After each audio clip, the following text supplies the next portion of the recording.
never got the equipment back. Jerome claims the guitar and effects box were stolen from his car. Now here's Judge Joe Brown. Everyone rise. This court is now in session. The Honorable Judge Joe Brown presiding. Please be seated and come to order. Your Honor, this is the matter of James versus Turner, case number 335. Thank you, Miss Holly. Welcome. Mr. James, you're suing Mr. Turner. You've alleged that he borrowed one of your guitars and some other assorted equipment and that it was stolen and he has not compensated you for the loss. Is that correct, sir? Exactly. Is that right, sir? This is true, Your Honor. All right. Tell me about it, Mr. James. Well, I've been knowing Mr. Turner since around 1985.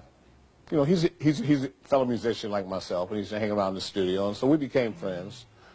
And, you know, I show him guitar chords and, you know, help him out, and he'd, you know, make errands for the group. You know, he wanted to be around music, and I kind of took him in, almost like, you know, like a son.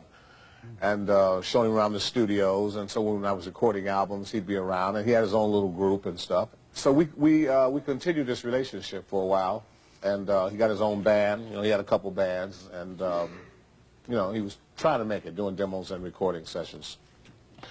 Well, about 6 or 7 months ago, he had come into town, and his equipment, his guitars, and his amp had not arrived, or something happened.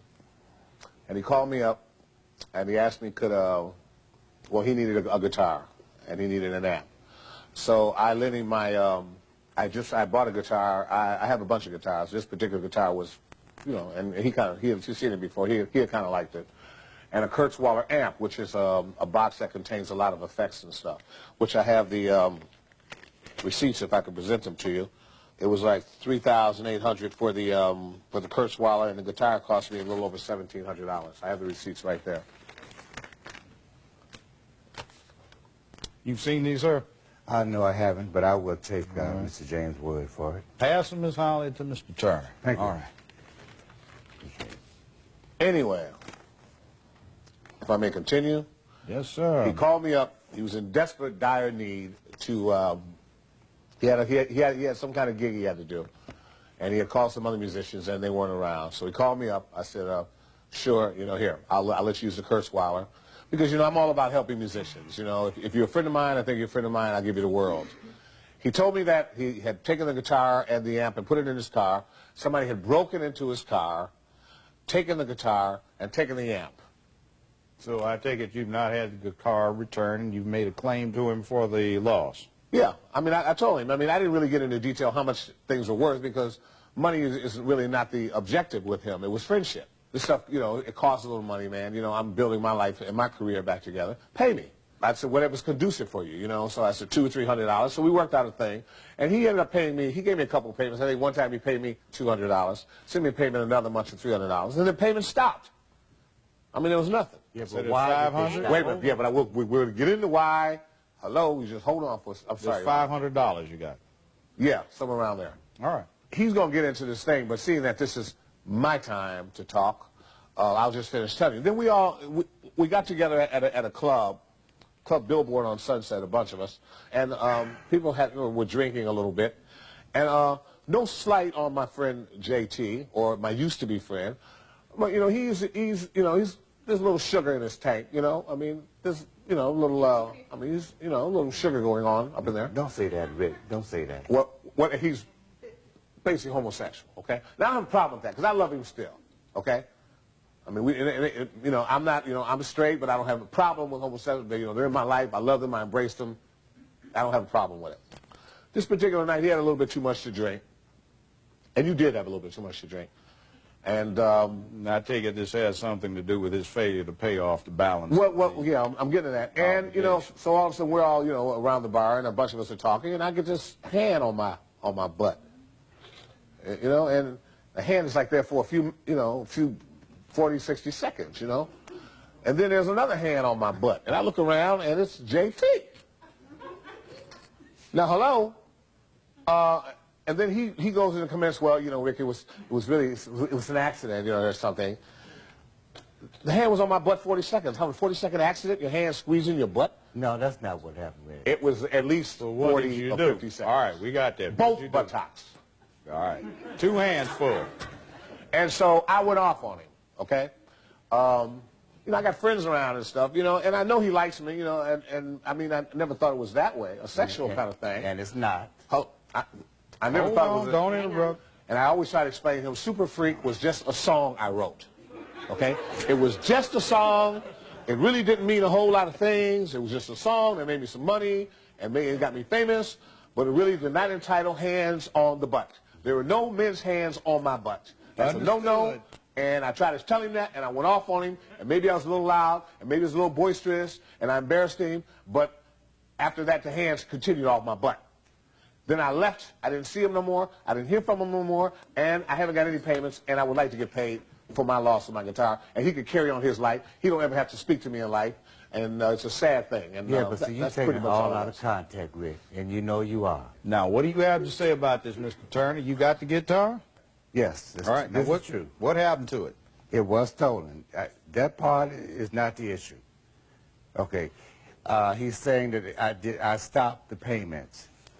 It's true, Rick, or Mr. James, he did call me after we had talked about... You still call me, Rick. It's all right. Okay. Just pay me. Okay. He did call me several times after this incident, which was taken out of context, but I'm not going to speak on that. I did not call him back. This is true, because I didn't see the point in calling you, Rick, knowing I'd probably get insulted. Not saying I'm not going to pay him. I'm not saying that, Your Honor. But I do think, Rick, that you was wrong. I thought you knew me better than that, but you really don't. You really don't. I'm sorry, but I thought I did too. Your Honor, I have had situations where I've had friends. I mean, alcohol, I'm sorry, but alcohol induces... It had nothing to do with no alcohol. I'm sure Mr. James would have far more scandalous episodes than just a pat on the behind. I don't mean any disrespect. JT, you can say what you want. You can say what you want all night long. But the bottom line was that he was out of line. I checked him about it, and I did check him, Your Honor. But I had a lot of love for this man. This man lost a serious guitar of mine. That's not the issue. Okay, and that is the issue that I'm dealing with. You bringing up a character reference. Well, are you not gay? Hold on. You ask me my personal business. Hold on. He's stepping on me. Gentlemen, come on. Mr. Turner. Stay here. Over there. That's Thank what you, he's complaining about. You got too close to him the first time. Now let's deal with the issue. We're talking guitar, talking money now. Judge Joe Brown continues in a moment. Why don't you two try to make up your differences, whatever it is? See where you're looking at me? See where you're looking at me right now? I see, but we're not talking about looks. We're not talking about personal orientation. And later today, father figure to the defendant. That's why he loaned him some equipment. But he says he has not been paid for that equipment and it has not been returned. The defendant says that's because it was stolen. Let's listen.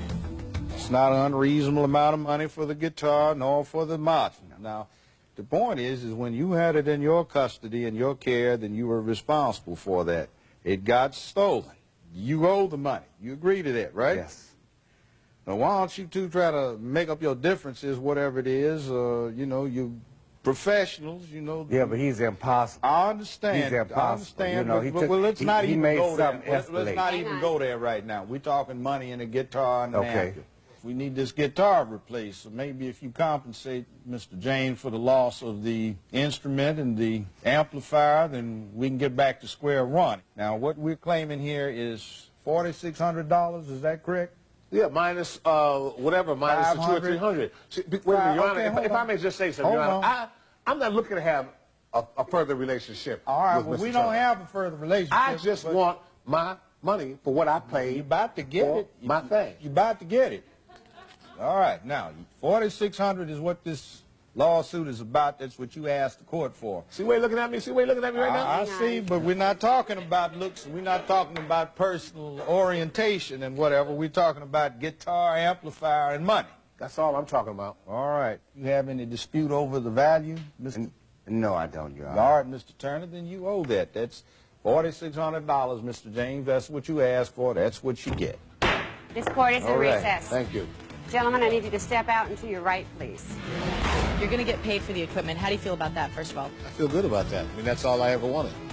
What about the friendship? I mean, you know, he's going to pay me for the guitar and stuff. I mean, Oh, a handshake before I've even asked. You know, I've been on this, you know, he's a great guitar player, he's a great guy, and I don't bear any malice, you know, and and I love him. And if I was homosexual, he'd be my wife. That has nothing to do with it. It's all right. But you know, it all worked out fair, and that's the main thing here. And now we're on to the next case.